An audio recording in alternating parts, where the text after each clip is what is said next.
Update India TV, हर खबर सच्चाई की ओर। दहेगाव येथे श्रीमद भागवत कथा सप्ताहाची भक्तिमय वातावरणात सांगता नगरी दुमदुमली। राळेगाव तालुक्यातील दहेगाव येथे परंपरेनुसार दरवर्षीप्रमाणे याही वर्षी श्रीमद भागवत समिती तथा सर्व ग्रामस्थांच्या वतीने श्री पांडुरंग रुक्मिणी वार्षिक उत्सवानिमित्त श्रीमद भागवत कथा व ज्ञानयज्ञ सप्ताहाचे आयोजन दिनांक 9 ते 17 मार्च 2026 दरम्यान करण्यात आले। भागवताचार्य वाणीभूषण गुरुवर्य भप श्री मोरेश्वर महाराज गोरे आळंदीकर मुक्काम पोस्ट सायखेडा जिल्हा यवतमाळ यांच्या सुमधुर वाणीतून सप्ताह सोहळा भक्तिमय वातावरणात पार पडला। साथसंगत गायक भप नंदू महाराज लावरे, तबला वादक भप गणेश महाराज साबळे, ऑर्गन वादक भप पुंडलिक महाराज साबळे, पॅड वादक भप सोनू महाराज साबळे तसेच झांकी कलाकार भप गजानन महाराज पसारे यांनी उत्कृष्ट साथ दिली।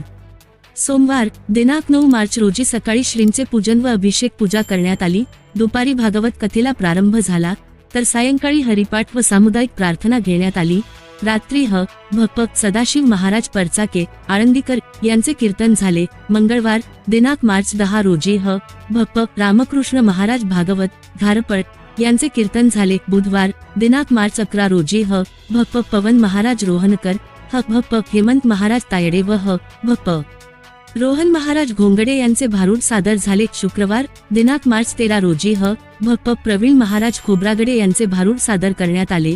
शनिवार दिनांक मार्च 14 रोजी भप श्यामदासजी महाराज चोबे अयोध्या यांचे कीर्तन झाले। रविवार दिनांक मार्च 15 रोजी भप कृष्णाजी महाराज गोडके वाशिम यांचे कीर्तन झाले। सोमवार दिनांक मार्च 16 रोजी सकाळी भप मोरेश्वर महाराज गोरे यांचे काल्याचे कीर्तन झाले तर रात्री भप खुशाल महाराज वैद्य हिंगणा यांचे भारूड सादर झाले। मंगळवार दिनांक मार्च 17 रोजी सकाळी श्रींची पालखी गावातील प्रमुख मार्गावरून टाळ मृदुंगाच्या गजरात काढण्यात आली।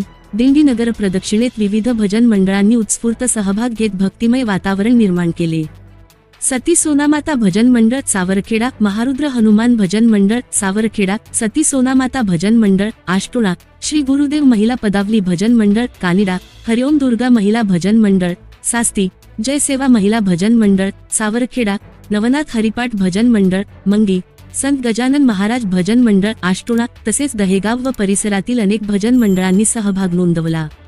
दिंडी दरम्यान ठिकठिकाणी चहा, नाश्ता, शरबत व थंड पाण्याची व्यवस्था करण्यात आली।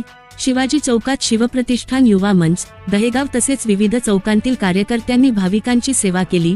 गावातील महिला, पुरुष, बालगोपाल तसेच बाहेरगावचे भाविक भक्त मोठ्या संख्येने सहभागी झाले। दिंडी सोहळ्यानंतर सर्व भजन मंडळांसाठी भोजनाची व्यवस्था सुदामराव बलके यांनी केली। संपूर्ण कार्यक्रम यशस्वीरित्या पार पाडण्यासाठी ग्रामस्थांनी तन मन धनाने सहकार्य केले। प्रतिनिधी विठ्ठल झाडे।